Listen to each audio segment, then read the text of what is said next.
Sudah saatnya Indonesia untuk memilih.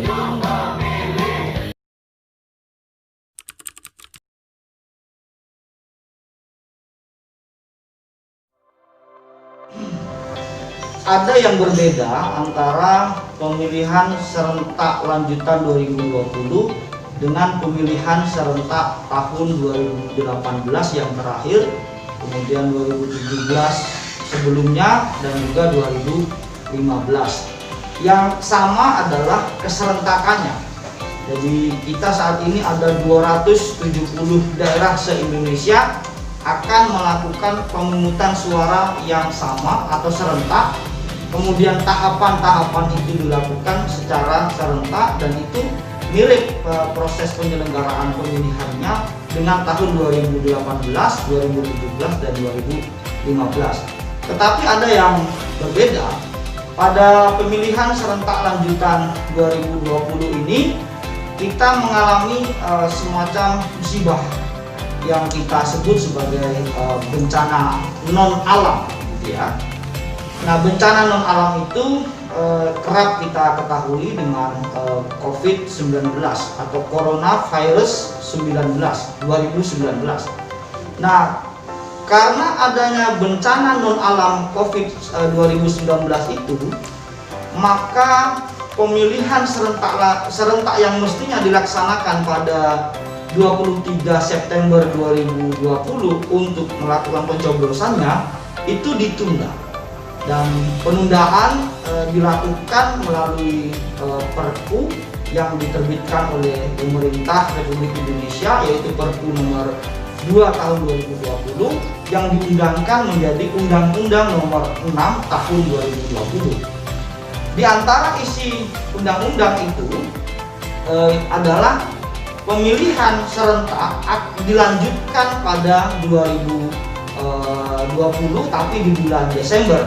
Sementara tahapannya kemarin itu sempat kita tunda, yaitu di sekitar bulan April, lalu dilanjutkan tahapan yang ditunda tersebut pada bulan Juni pertengahan 2020, dan sampai saat ini tahapan itu senantiasa berjalan hingga nanti 9 Desember 2020 kita akan melakukan pencoblosan.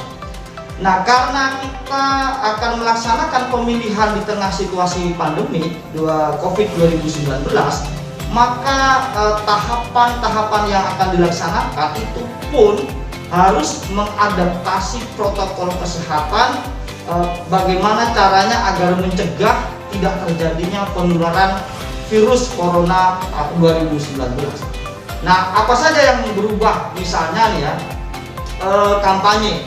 Kalau di pemilihan serentak 2018, 17, dan 15 itu ada misalnya rapat umum, ada misalnya kampanye konser musik, ada kampanye perlombaan, ada kampanye misalnya donor darah secara serentak misalnya yang dikoordinasi oleh paslon atau tim kampanye.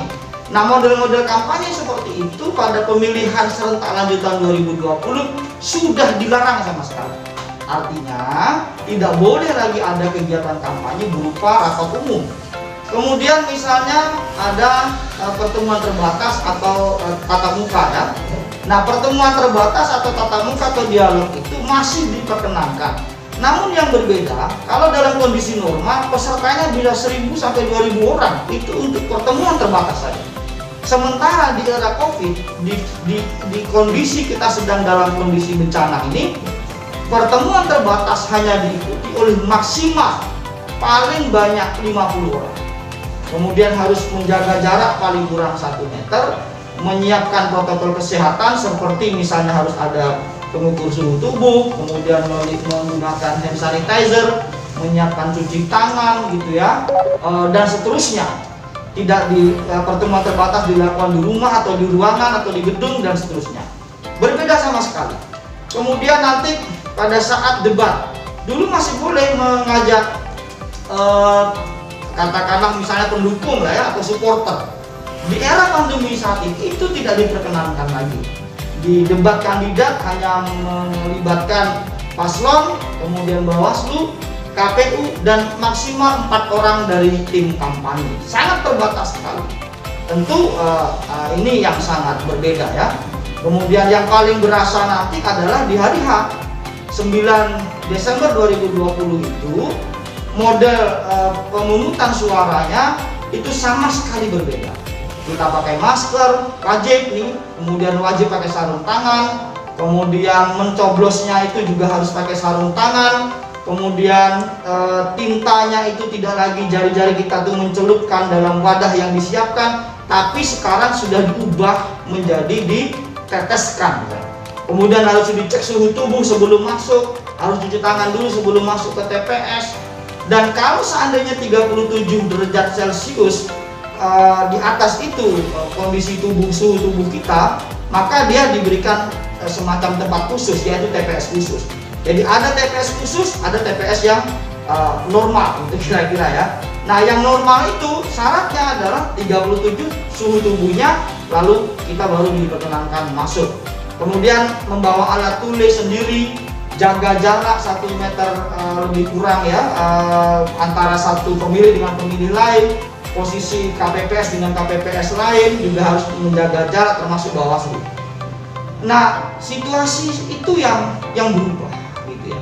Nah, semua itu diperlakukan tak lain dan tak bukan agar antara penegakan kedaulatan rakyat di satu sisi dan di satu sisi juga menegakkan keselamatan rakyat bisa berjalan dengan beriringan. Jadi orientasinya adalah kedaulatan rakyat tetap diberi salurannya secara konstitusional, tetapi keselamatan rakyat juga harus dijamin bagaimana agar tidak terjadi penularan corona atau COVID 2019. Saya kira itu perbedaan-perbedaan yang terjadi antara pemilihan serentak lanjutan 2020 dengan pemilihan periode sebelum-sebelumnya.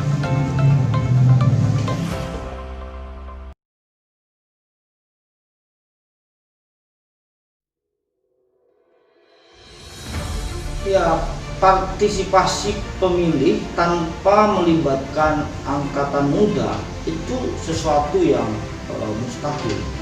Dalam setiap periode pemilu, dalam setiap periode perubahan zaman, dalam ruang demokrasi, senantiasa kaum muda, anak-anak muda itu memiliki peran strategis dalam melakukan upaya-upaya penguatan demokrasi atau pendalaman demokrasi di setiap rentang waktu sejarah. Kalau kita tarik ke belakang, sejak Indonesia awal merdeka, mengisi kemerdekaan, kemudian era reformasi misalnya, sampai terjadilah proses pemilu yang demokratis sampai saat ini. Dalam proses itu, anak muda, pemuda senantiasa memiliki peran strategis. Kalau kita baca dalam pemilu 2019 kemarin, ada 40% lebih pemilih milenial.